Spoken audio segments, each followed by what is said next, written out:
Hello, hello. This will be episode 2 of the New York City Wrestling series, where we dive into New York City wrestling. Now, I did put in the last episode asking for you to give me rules of different things without me just signing up all the good people and kind of booking it that way.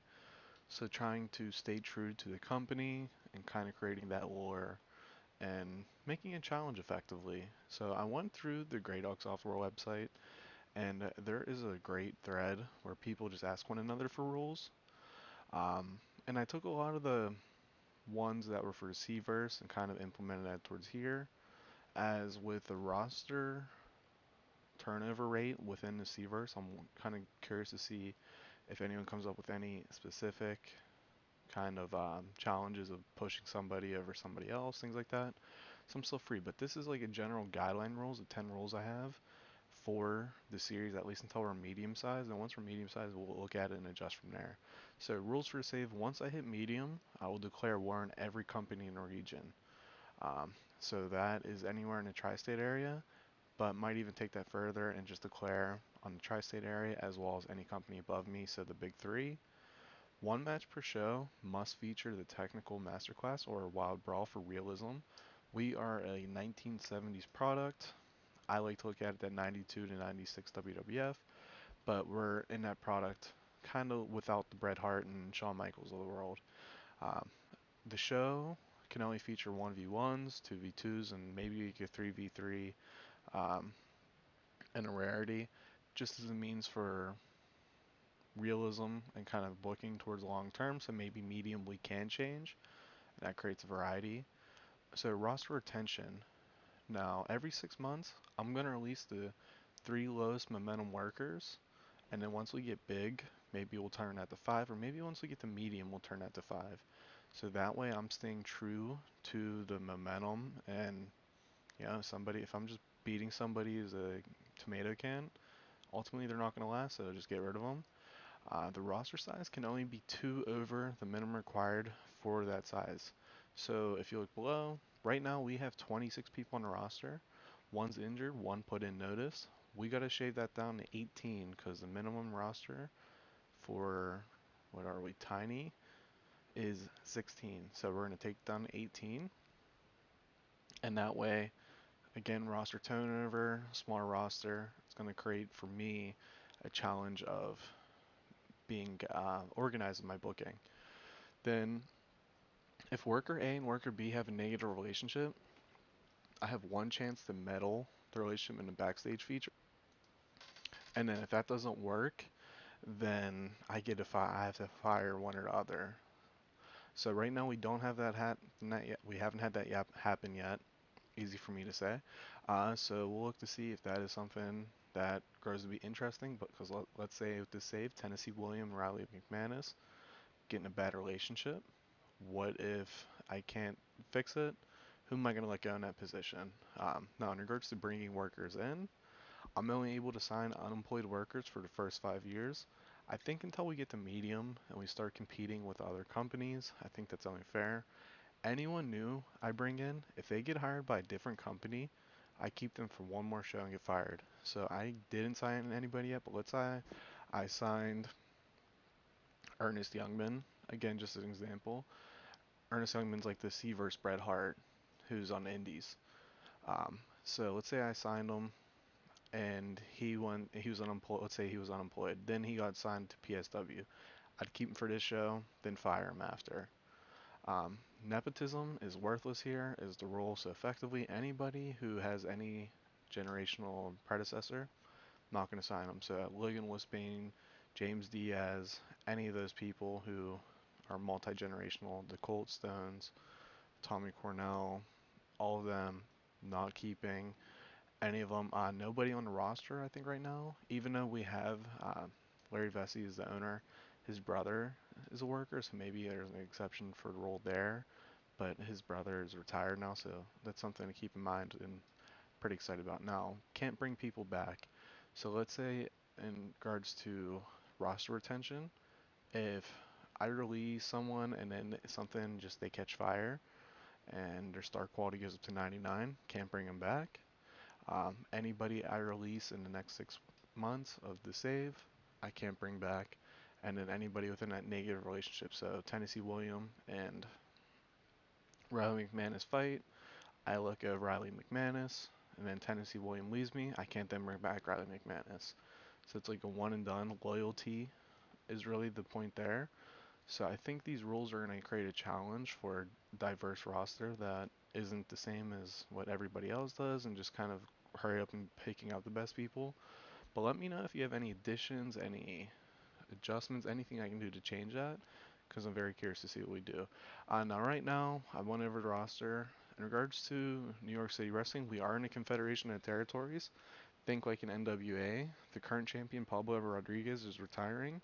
I haven't featured them in the save yet because I'm thinking about leaving it. Doesn't really make sense to me. If I can't control it, it's too much RNG, too much luck involved for what happens. But let's get over to the show. So we start off the show with our mob boss Sal DiMio defeating Jeff Warren by powerbomb, and then right after that we have Supermassive Destroyer destroying Crockett Tubbs. Crockett Tubbs put in his notice, so he'll be leaving the company. And like I said, when he's gone for good. So we had Supermassive Destroyer beat him on his way out with the choke bomb. Following that, we had Tennessee William, who has a hot catchphrase right now. Go through the crowd, just kind of ring him up, get that rating, get our best guy on the mic before his tag match, where he teams with Denny King, and they defeat the LA Stars. Tennessee William, Denny King are the heels here, defeating LA Stars, who are baby faces. Just a match to get them a win, so we get to recover Tennessee William, Denny King, and then LA Stars get to mix it up with two of our best to try to develop their in-ring skills over time as well. No storyline really here, just a popper rating effectively. Following that, we had Mass Stranger defeating Devastating Dawn. Uh, Sorry for any Devastating Dawn fans out there. He will not be part of the 18 that I keep in the company. He wasn't even supposed to be in the original match here. There was supposed to be somebody else, but they weren't available as they were elsewhere. So we gave Mass Stranger title defense number 5 of his New York City Wrestling Tri-State Regional title. Following that, we had our tag champions, the boys from Yukon, defeating the Casey brothers in a pretty solid match. Although 31 rating, Casey brothers are really not good in regards to their rating, so I'm pretty satisfied with that. And maybe there's development there. I'm not really sure. They're on the chopping block. Hal and Mad Mort, White Horse Whitaker, they're going to be cornerstones, I think, of the company. So can't wait to see their tag title reign go from here. And when we start developing the character end. Following that, we had Sadamio hype up his boys in regards to he put a bounty on Freedom Eagle and Hawkeye Calhoun last month. See if any of them can fulfill that bounty because they have a tag match versus Hawkeye Calhoun and Freedom Eagle tonight. Um, you'll notice I do freestyle segments when I just put it in, as it means just control. It's quick. This end, figuring since I'm saying to you verbally, just let it save time and tell you what's going on. But it's effectively him telling them that he is a bounty out on what's called Hawkeye Calhoun and Freedom Eagle. Following that, we had Cheerleader Nikki and Fern Hathaway, who each manage Riley McManus, Richie Riggins. Um, they were arguing, led to a match between the two guys, which starts next. Not the best rating, started a little bit feud, but the match led to Richie Riggins defeating Riley McManus via body bag. Rolled bad chemistry, and Richie Riggins was off his game. This was a start of a feud, but with the bad chem roll, maybe I'm thinking next month maybe I just get Riley McManus to win back and end it, um, separate them from each other, because I was really hoping to start developing them and that characters of Richie Riggins, if you look in his picture, kind of like a bodybuilder tool, and Riley McManus is like generic babyface A, clean cut babyface. Following that, we had Brooklyn's Finest, Hawkeye Calhoun, Freedom Eagle defeat Vito Pirelli and Machine Gun Marino. Freedom Eagle and Hawkeye Calhoun, probably two of our best workers. Machine Gun and Vito, they have potential, but Do we see that potential through with the limitations roster size? We'll have to see. So they failed Sotomio, which came Supermassive Destroyer actually coming down, destroying Freedom Eagle and Hawkeye Calhoun, collecting Sotomia's bounty. So Sotomia now has Supermassive Destroyer as his muscle. Um, so how that continues and how that helps Sotomia, who's been on a hot streak, and probably the focal point of our series so far, as he has the most sought out character I think with the mob boss. A lot of different possibilities there. Following that, we had our champion, Brutus Milano, who's like an Italian stallion, kind of Italian babyface. Defeat of Andrew Harper, who's a badass, but kind of like a Brody Lee, who's not that good in the ring. Um, Defeating him in the title match with defense number 3. So curious to see what we do with Brutus Milano. Sotomia picked up another win. Tennessee William picked up another win. Can't sleep on either of the boys from Yukon. And then that. Um, so yeah, pretty good show overall. In regards to shouting anybody out, I think Tennessee William and Sotomia really deserve it here. In regards to best on the mics and the team, or on the company, so to get that development going and to start fleshing out that Tennessee William character. Um, Very happy with the show booking overall. I think with what we have right now, rating wise, we're not going to pop a bunch of great ratings. We're just going to build it up over time and start implementing the right people in the right places. But I'm excited with the new rules that hopefully you guys give me some and I find more on my end, just as a means to learn more. In regards to the game world, I haven't really checked much, kind of staying in my lane.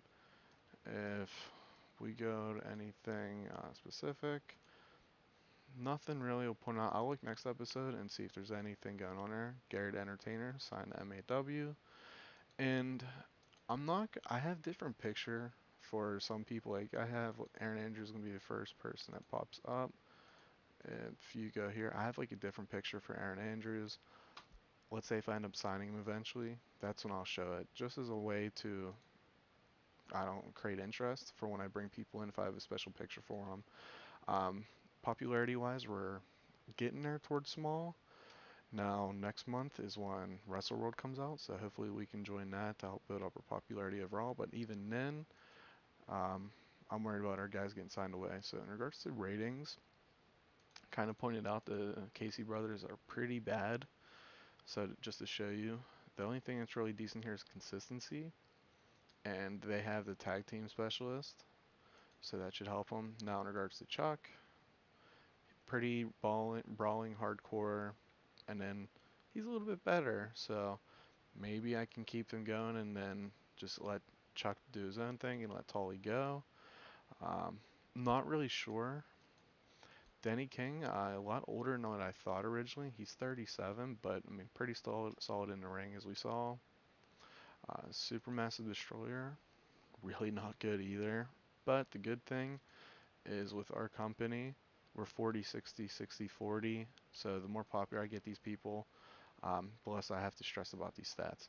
So let me know if there's anybody you're interested in bringing in that fit those requirements for those in CVerse, or if there's someone like, hey, I know your role is this, but you should really bring in, you know, whoever. So you should really bring in Ace Youngblood for whatever reason. Honestly, with this product, the king would be Ernest Youngman. Like I said, he's like Bret Hart to the Seavers, who is on the indie scene. But I'm not really in a big rush to sign him just because I think that's going to make it too easy, effectively. But yeah, episode 2 down. After a while of we getting into progress here and going over rules and getting used to that roster, I'm not going to have to spend the first 6 minutes going over this. So we'll start getting down to that 8 to 10 minute mark. But thank you for watching, and let me know what suggestions you have, and I'm excited to see what we do with this from here. Talk to you guys later.